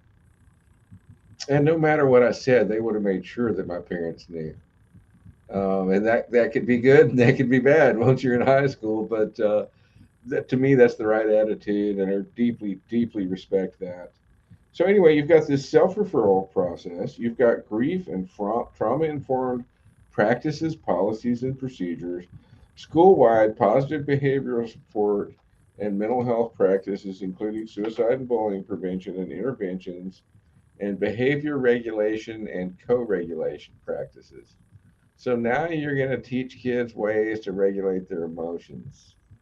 What in the hell? I mean, has any of that been tested for adverse effects? Then you've got school climate improvement surveys and improvement efforts. Then you've got universal screening. And in looking at it federally, I noticed that they put a lot of attention on academic screening. But I can tell you in Texas, their school mental health website also recommends universal mental health screening. And they've got all sorts of universal mental health screening best practices, including a publication that came from another state. It was co-written by some people in Florida, and I forget what the other state was. They came up with the idea that if the teacher is filling out the screener for the kid, you know, and answering those questions on that screener, they decided that you didn't need parental consent. I think that's BS. That's underhanded. Yes, it is. So universal screening, then you've got referral pathways for early identification of needs and warning signs of a mental health condition, suicide or substance abuse. Then you've got positive youth development activities for all students. That's the universal tier. So you think you're sending your kids to school for reading and writing and arithmetic and history and whatever, but you've got this whole universal tier of services. All right. And out of that universal tier, they think, okay, well, we're going to catch a certain percentage of those kids and they're going to have something going on. So we're going to have to move them to tier 2, which is more individualized. And then out of tier 2, a certain percentage of kids are going to move on to tier 3, which is, from what I read, it looks like it's almost totally mental health stuff. You know, I think everything up until there, you can at least use the excuse that you're trying to get them back into education. Whereas once you get up to tier 3, it's mostly about mental health and the education. You know, in this best practices guide, it looked like the education part became secondary at that part. So what it is it's a sieve. And because it's got that awareness component, I look at it, frankly, more like a marketing plan, because you're going to touch every kid. You're going to find people that you can then shunt into services, even though they may not have been exhibiting something, you know, right up front. And you wouldn't know because you hadn't accessed them. Now you've accessed them. And I don't know how you give parental consent for that, but I feel like it's a complete repurposing of our schools. That's what I was going to say. Repurposing them from educational institutes to mental awareness facilities. Yeah, You know, a day Chad, program in school. yeah. And so Chad here wrote, but my son was acting bad at school, so he would get back home. I'm going to go through several of Chad's. He Sure. says that he's 9 years old, and he can understand it's like trying to teach your kids to control their emotions because that's part of his son's problems. Yeah. But this is pretty interesting. Also, though, look at how a lot of these kids react only on their emotions. And Yeah. also look at how many of these teachers only teach on emotions. Yeah. You What are we know, doing not teaching people to work hard and play hard? yeah, and Um, that's really what it should come down to. But Heath asked you this: what qualifications do the teachers have to make that recommendation? What qualifications do they have to have? I don't Or if think, any? mostly, I don't think the recommendations are coming from teachers. I think a teacher, they have enough training to recognize, man, something seems off here. I'm worried about this or that. I've known teachers that were true believers in the ADHD diagnosis and were very happy to make sure that a kid got a referral. I've known teachers that just wanted to stay the heck away from all that. And again, I feel like I had some of the best teachers ever, and they just wanted to teach. Yeah, And the good old days. well, I know several teachers now, and they just want to teach. But we're all that's the sad part. I think that we're all getting roped into this. And if it works so well, show me the evidence. Because this stuff didn't happen overnight. It's been being put in for years. And I can't speak to your state because I haven't looked it up. But in my state, it was interesting. Let's take mental health and first aid, for example. And it's mainly that's something for teachers and school personnel. It's what they would call a gatekeeper training. You've been made aware of the different mental health conditions and blah blah blah. And if you see a kid that might be in trouble, there's certain questions you ask so that you can get the data, and then you're going to refer them to a service, right? Okay, great. But A, what are you concerned about? Why didn't you just call their parents and tell them what you're observing? And B, if this is supposed to fix things, how come the teen suicide rate skyrocketed? Right. Right, and it's the same with suicide prevention activities for kids. Obviously, we none of us want kids to commit suicide, but I remember when our state was updating its curriculum for health class, and then also when the new textbooks came in, we studied the hell out of the curriculum that was being recommended, and part of that because they originally they were wanting to start teaching kids about suicide. Before we found out about it, they had originally recommended that they start that in third grade, and then somebody objected, so they had moved it up to the fourth grade. You're talking about a 9-year-old, and you're talking about potentially disturbing content. And you're talking about a population in which suicide is extremely rare. And then you're talking about, as it turns out, because I ended up having to spend about 50 hours looking for anything I could find on adverse effects of suicide prevention programs. Number one, I couldn't find a suicide prevention program studied in children that young. Number two, there was a great analysis of suicide prevention programs for adverse effects. And what the researchers said was that few, if any, of these programs had been studied for adverse effects. But that in spite of that, in the studies, some had been noted. Right. So we're taking a low risk population and we are exposing them to something that is potentially really disturbing, age inappropriate, and we don't know what they are going to do because of that. And they're immature and they might start doing things as a way to get attention. Which right? is what Chad was saying about his son. Yeah, attention-seeking behavior. So what if you were to take his 9-year-old son and what's going on, son? Oh, I'm sad. My teacher's picking on me. I suck at math and blah blah blah. Oh, really? Have you thought about suicide? Yeah. Would you do that to somebody's kid? What's going on, Johnny? Well, my parents are divorcing. My sister's on crack. My dad's drinking. Oh, really? Have you thought about suicide? Yeah, it shouldn't be a question. It should be so blasé. But Well, the thing is, unfortunately, looking at the screeners, some of those screeners were pretty blatant, and they would have the active question, "Have you thought about suicide?" And then they've got the trick question, "Have you ever thought about going to sleep and never waking up?" Right? And then, well, if so, how would you do it? And in discussing that, would you use a gun? Or would you use pills? You're asking these leading questions that actually could lead a child down a road that it's very harmful, self-destructive.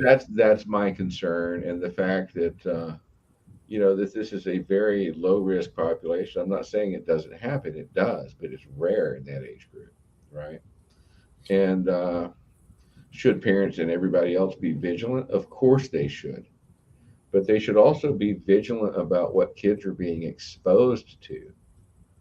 And I swear, these days it seems like we're exposing kids to so much angst. I mean, just look at superhero movies these days. Look how many superheroes these days have baggage. In our day, superheroes, we had Daniel Boone. Daniel Boone didn't have baggage. He had duties. He had a sense of honor. And Yep. when he did the right thing, he felt good. And what in the world is wrong with teaching a kid that? Yep. Right. So instead, our schools have been invaded by people who think that the brain causes all this behavior. And I say, prove it. Yeah, they're focusing more. Well, again, it goes back to how this all started 100+ years ago. Right. Social engineering, man. Yeah, it's a social experiment. Yep. It's a big social experiment, And right now, for instance, in schools with pornography. By the way, I'm not a prude at all, Lee, and I'm not going to profess that I want to be a prude. But there's a time and a place for everything, and I just don't believe, personally, to have it so easily accessible at the public high school. Now, if your child is creative and says, "Hey, I want to learn about this, that, or the other thing," and they go to a public library and they research, they find the book that's about their curiosity, whatever that may be, so be it. But to have it so readily available, because that one kid's carrying that book, the other kids are going to feel pressured that they have to carry that book too. Yeah, and I don't work on that issue set, but I think that I don't know. And for my thing is like, what are our schools coming to? That this is even an issue, right? It's like I think this whole thing about schools being a social entity and kids needing these social skills gets us into areas that aren't traditionally what we think of as education, right? And at the end of the day, yeah, and I would agree with Candy. Social media has a lot to do with a lot of things. And in fact, there was an article in Psychology Today a month or two ago about now you've got these TikTok influencers influencing kids on mental illness. But they're not telling you who their sponsors are. And it's funny because I read this and I called, I remembered this psychologist that I met on the speaking tour that we ended up working with later. And I called him and I'm like, listen to this. Because he had told me that kids are showing up in his office, telling them what their diagnosis is and how he's supposed to treat them. And he said in a lot of cases, these are kids that are just having normal problems in life, but now they're convinced that they have this disorder or that disorder. And yeah, social media, apparently you've got some influencers out there that are teaching kids all this. And you know, the sad thing is somebody's going to make money off of it. But what's he going to do to those kids? That's just it. I can't even fathom listening to. I can't fathom this is a scenario. Yeah, I'm no, sitting. dude, we were debating what should be in the health curriculum, Yeah. and the medical association. Oh, they wanted the genetics of mental illness, the biology of mental illness, and the adverse childhood experiences theory. The theory that your adverse childhood experiences could affect your brain development. And we're like, no, wait a minute. The chemical imbalance theory is a theory, number one. Number two, kids can't do anything about their genes and they can't do anything about their past. How dare you tell them that because of their chemistry, their genes, or their past, that they're going to be defective? Because let's face it, that's essentially what you're saying. That's And you can't do yep. a thing about it. So You're giving them the excuse to have problems. Yeah, how many kids are going to commit suicide, or how many kids are going to be convinced not to have children because they might pass it on? And yet we're teaching these theories, man. And it gets scary when you look into, like, when you look back at the history of the eugenics movement. And now you're talking about people who were perceived as defective, and a lot of them weren't. And then you had forced sterilization laws in the US. Then you had this, you know, and it was multiple states. Then the US Supreme Court upheld forced sterilization. That was Buck versus Bell. That decision happened in 1927. It still stands today. Right? Even though the states went ahead, I think most of them, most if not all, repealed their forced sterilization laws, but technically that still stands. Yes, Margaret Sanger, and she was the tip of the iceberg. Yeah. Where do you think the Nazis got their eugenics laws? Right? They based the law for the prevention of progeny with hereditary disorders on what we had passed and upheld in the U.S. And based on that, then they started sterilizing, and they sterilized hundreds of thousands of mentally ill people. And I'm pretty sure it started spilling over into the homosexual population and other populations. Then, and that was all before, and they were doing that quietly because apparently there was some pushback. And so eventually they got into Action T4, and they started putting gas chambers into some mental institutions and other killing centers. And so you had this pre-Holocaust where they were euthanizing people, starting with, you know, the mentally ill, and then moving on out to gypsies, then Jews and homosexuals and things like that. That's where this leads. We don't need kids to teach kids these theories, especially when they're just theories. That leads to abuse. Yeah, it does. It does. And luckily, you know, they took it out of the, you know, like they decided, no, we don't need to teach, you know, middle school kids that their adverse childhood experiences are going to hurt their brain development. You know, unfortunately, as we learned, you can get it out of the mandated curriculum, so at least it's not a mandate. But that doesn't mean that the textbook publishers aren't going to put it in anyway. So that's another battle. And that is because a lot of people, I heard this on a news clip, and it made a lot of sense. Apparently, the teachers that are going through the educational institutions of colleges and universities, actually, they are putting Marxist ideologies within the format of that course. But because you've got the collective good, et cetera, et cetera. Yeah. The problem is, I wish it was a course. When my grandson went through it, it was a course. Mm-hmm. Generally speaking, I mean, that, you know, like I remember. Yeah, but now it's in everything. Right. They just intersperse it in activities throughout the day. Yeah. And I've seen some of the materials, like one of the school districts where I met with some parents, they had gotten access to the teacher's manuals and the teaching materials. And no, it was clear that you could drop it in anywhere. So since you can drop it in anywhere, how do you opt your child out of that? See, there we are. We're going back to the word Right. opt in or out. I And mean, again, we go back to informed consent. It should all be opt-in, and it should be well informed. Because if it was well informed, who knows? Maybe we would go back to teaching manners and etiquette yeah. and having set standards of behavior so that we could have discipline, true Yes, sir. discipline, right? That was a fourth one I couldn't remember was Yeah, discipline. because we don't have to whoop Johnny. We don't have to degrade Johnny, right? There's Yeah. always that concept of condemning the deed instead of the person. Yeah.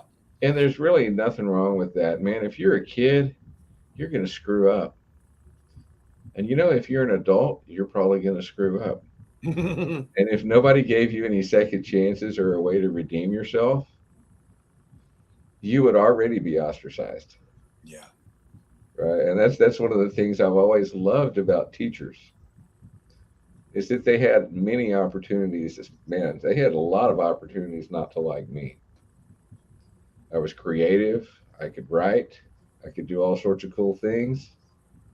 And there wasn't a dadgum thing they could do about it except discipline, and they did. But I swear, I don't think one of them ever hated me, and I didn't hate them either. And I gave them a lot of reasons not to like me, and instead they were awesome. Right on. And likewise, and I can actually reflect and say the same thing. My teachers were awesome too. Lee, we're coming down to the last few moments of this program. I like the fact that you presented the knowledge, the transparency, and the accountability. Yep. You touched on the morals, the manners, the etiquette, and the discipline. And Yep. you also touched on the documentation and share. Knowledge Yes. you get, you document it, and you share it out. I think we just kind of brought it all down. I really would like to have gotten some more of the other. By the way, thank you, Heath, Chad, Ruth, for being very interactive on this particular piece. Absolutely, man. Yeah, that was a ball. And Yeah. it's But one of those Lee, things you could talk about forever, man. I hear you. What is there any glimmer of hope that you can leave us with for a message? Because I do know that everyone right now that's watching, and the few that I know that are watching, I believe that the parent movement is on the move, and so you have states passing these parental rights bills. There was I think it was North Carolina. Their governor had vetoed one, and they overrode the veto and they passed that bill. right on. Right. I believe the Indiana Attorney General, while they haven't passed legislation, I believe the Indiana Attorney General has issued some opinions. I hear they're good. I haven't read them yet. Florida, of course, has done a lot. Arizona has done a lot. Texas, I have hope for. There are, I feel like we have some well-educated legislators, and then we have a few that are dragging their feet. But I can tell you, because parents have bothered to show up and if parents have bothered to share their documents, there are people that are truly getting educated on what's going on. And that I think is the best, because if the legislators know what's going on with their constituents, they can be of service. And despite what you may hear about political contributions and this and that, I think most people who run want to help. And when you give them the opportunity to help their constituents and feel like they've helped, it really makes a difference in the relationship they have with their constituents. And I think that's important. Well, there's a lot to be hopeful about. Well, good. My hope is kind of, I have to say this honestly, sir, with all due respect, it's diminished a lot. It's beginning to regenerate from people like Chad, from my son, from others around me. Because up to about a year ago, I was like, this is looking bleak. I kept on thinking the end of the world type situation. This is what I found. This is what I found, because I would get that way. I would read the news, and boy, I would feel like things were bleak. But I could take that same news and take it down to the Capitol and talk to somebody about it. And I found out, you know what? Not everybody feels like that news was reported. There's a lot of people who just want parents to be in the driver's seat and Yep. let them make the decisions and government stay out of it. And I like that. I think that's the ending note. We need more parents to get in that driver's seat. Take a hold of the wheel. It's okay to let Jesus take the wheel, but for the better part, we have to do it while we're down here. Yep. Lee, I want to thank you for your time, your conversation, and folks, I've got to say, am I right, Lee? You and I think between last week and this week, we put in close to at least 3, if not closer to 4 hours of conversation. And it's always a pleasure, I enjoy talking with you, Lee. I get a lot out of it. I know that you've got a lot to offer.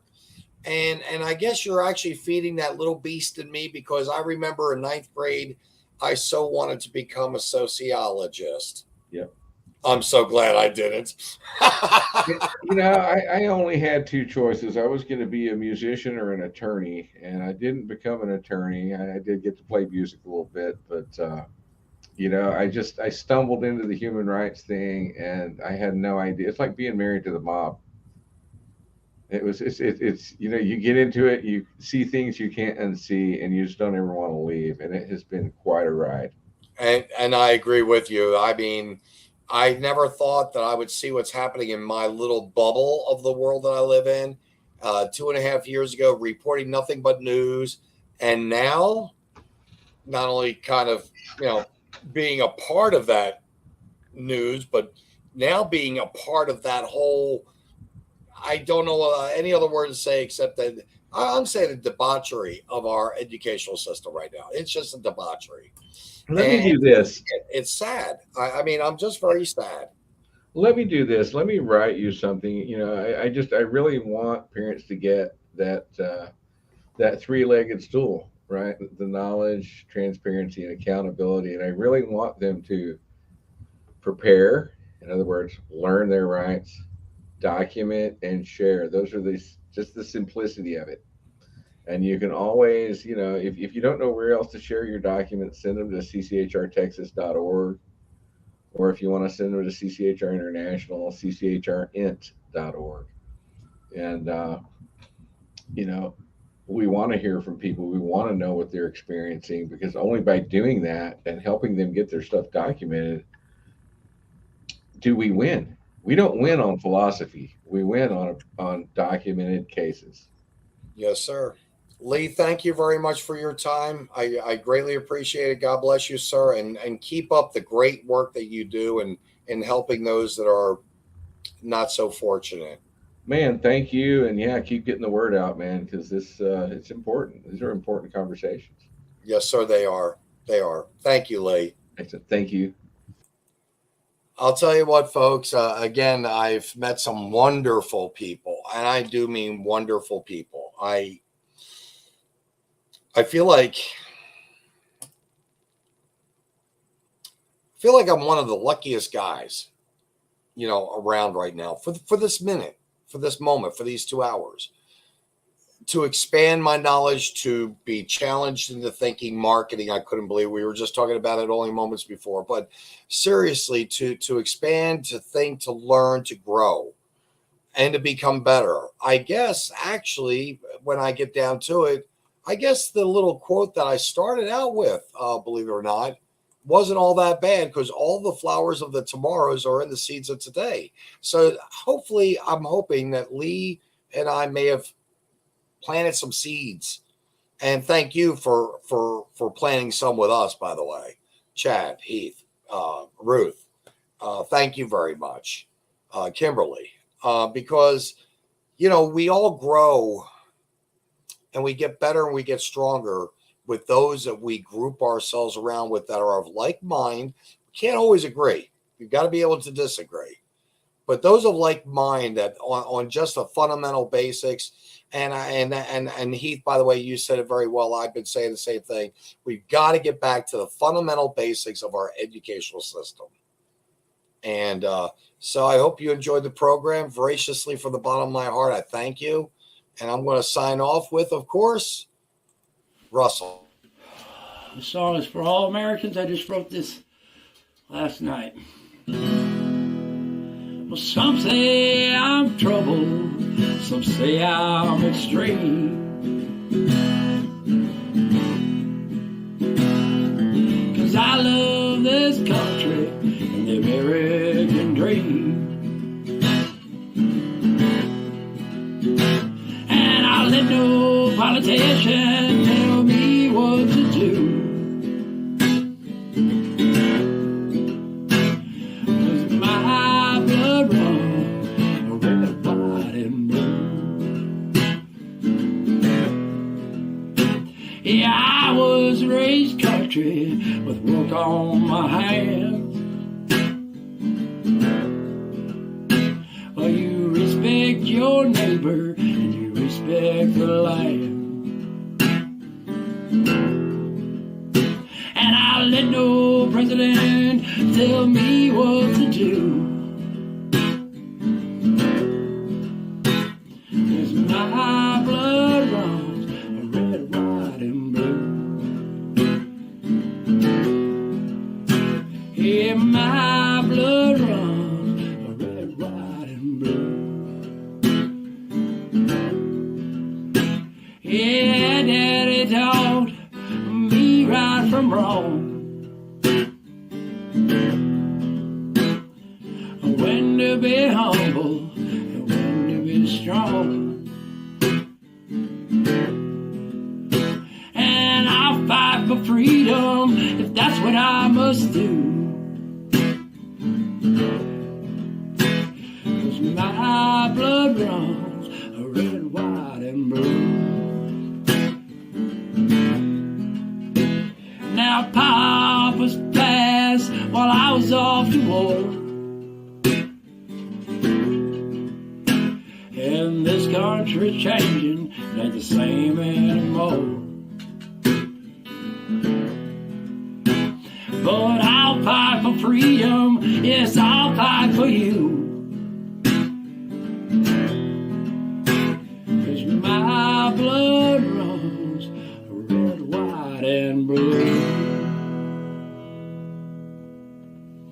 Hope you like it. Keep the faith, brothers. Stand strong. Fight for freedom.